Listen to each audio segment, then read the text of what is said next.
the Georgia Association of Black Elected Officials meeting here in Macon. As a city council member, I'd like to welcome you to this first event, the President's Luncheon. It's just wonderful to have such attendance this early during the conference. Again, welcome. We have a lot of things planned for you. We know you're going to enjoy them. It was just so appropriate to start here at H&H Restaurant with a really good family home-style meal. This is Macon at its best.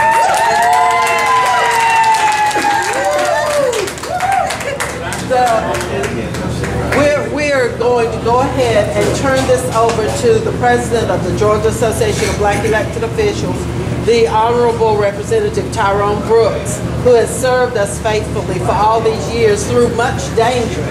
You know, for us, we march, but it's not dangerous. We're all gay and happy. Tyrone takes it upon himself to put himself in danger for our benefit and for the benefit of the people of Georgia. So at this time, it's my great honor to present to you and for this formal news conference here in Macon, the Honorable Tyrone Brooks.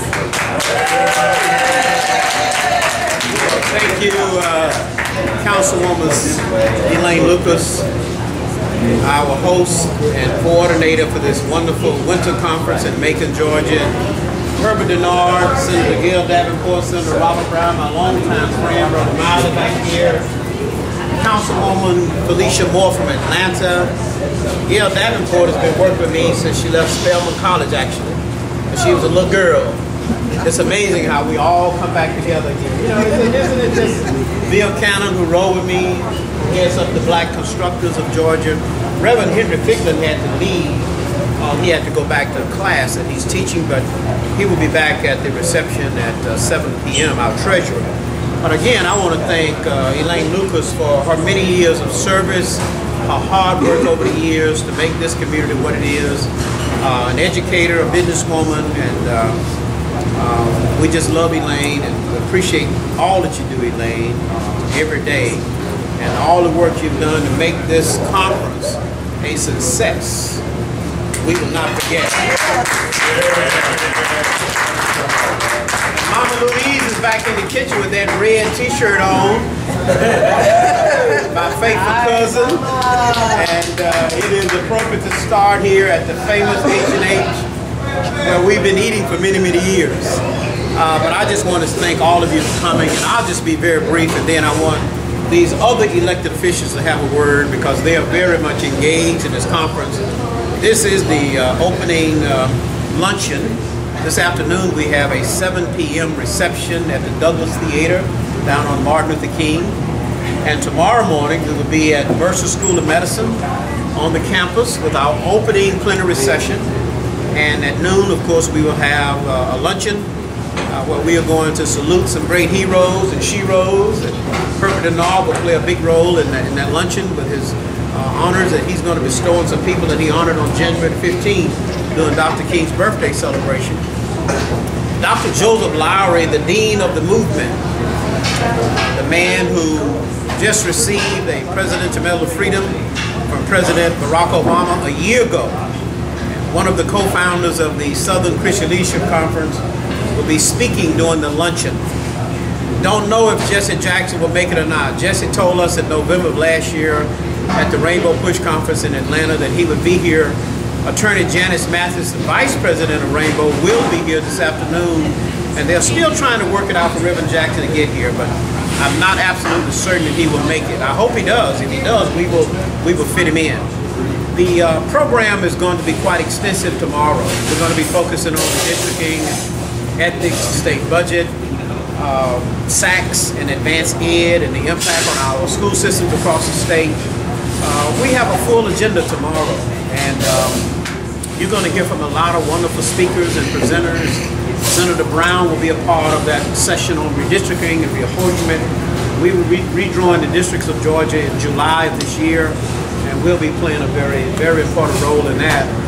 But I just wanted to say to all of you who are here that Macon is always a special place for me personally, because as a young kid growing up over in Warren County, we would come to Tremont Temple and First African Baptist, usually on Saturday mornings, and we would go through the SCLC workshops and training programs. And so I was taught how to be a civil rights worker, if I am one, right here in Macon. Andrew Young, Hosea Williams, Dorothy Cotton, C.T. Vivian, Y.T. Walker, Bernard Lee, Ralph David Abernathy, Dr. King would teach us across the street at Tremont Temple how we should conduct ourselves in the Civil Rights Revolution. And sometimes we'd be over at First African Baptist over here. So Macon has always been a very special place for me personally. And to have my relatives here still in business for almost 50 years, that is a monumental achievement to be in business here for almost 50 years. So that's all I want to say, and I want my colleagues, Senator Davenport, Brown, Councilwoman Moore from Atlanta, City Councilwoman of many years, I want them to have a word, and then if any questions, I want Robert to take the tough questions, I'll take the easy questions. Brother Miles back here, and Herbert Denard. Thank you so much. I'm just so delighted to be here in Macon and to join you, and certainly thank Councilwoman Lucas for all that she's done. We're delighted to be at this conference because of all the complex issues that we have and the budget that we're dealing with at the Georgia State Senate. It certainly represents Tyrone Brooks, our leader for GABEO, and Senator Brown, our leader in the Georgia State Senate for the Democratic Caucus. The issues are complex, and we are there to solve these problems and solve the issues and do all we can. So we're just delighted to be here in Macon with all of you to start this conference so we can deal with these issues right here in Mill, Georgia. Thank you. Thank you very much. I want to use this opportunity to bring attention to the Quint 10.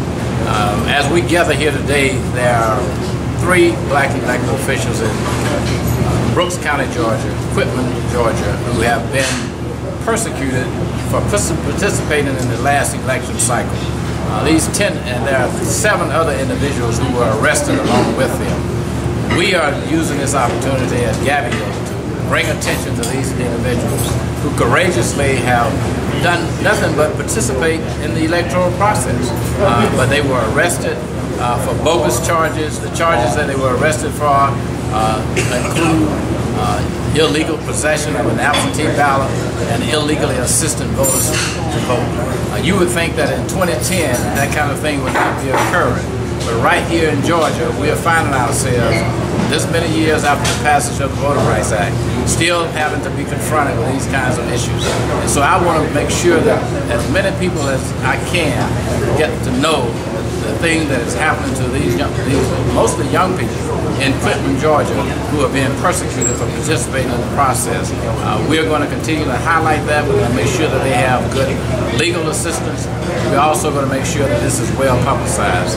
Thank you. All right.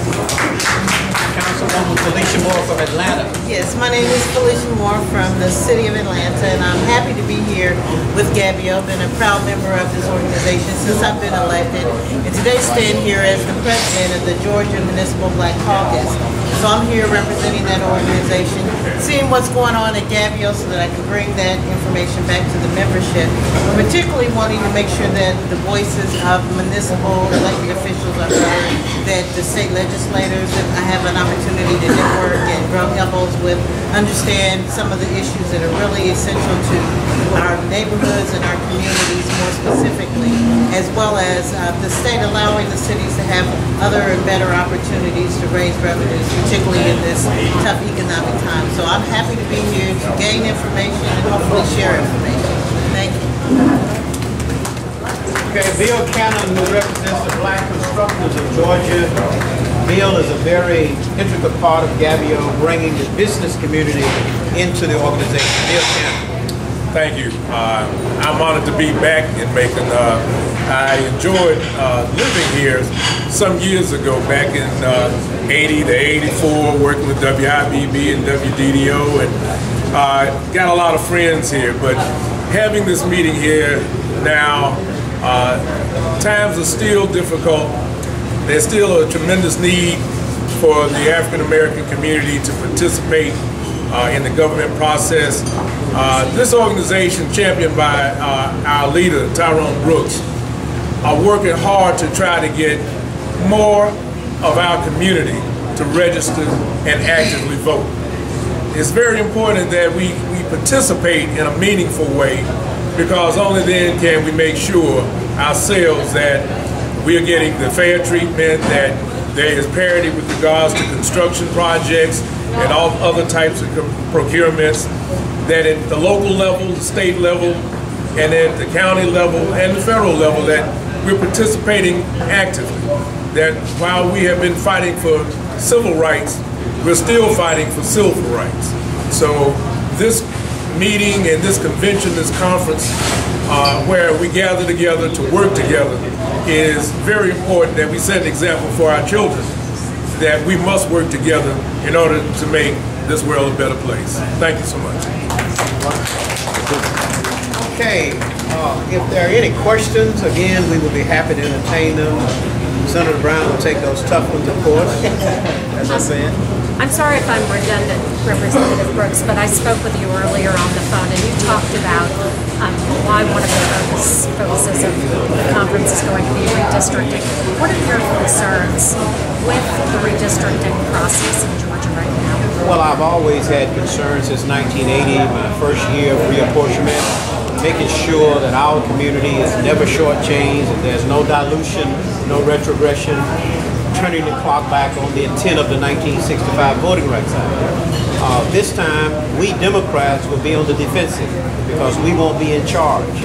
And Robert and I and other legislators will have the task in July going through a special session of making sure that our interests are protected. That wherever possible, we can increase opportunities for African American and minorities. And also, I think that the U.S. Department of Justice will be paying very close attention to what we do in Georgia. But this is a 10-year cycle. We have to do it every 10 years, of course. We're mandated to do it every 10 years based on the census. And we have to do it. And Robert and I and others will be there, Senator Davenport. We will all be right in the mix. And we're going to make sure that we do as much as we can to protect what we want and to hold on to what we want and not allow for the clock to be turned back.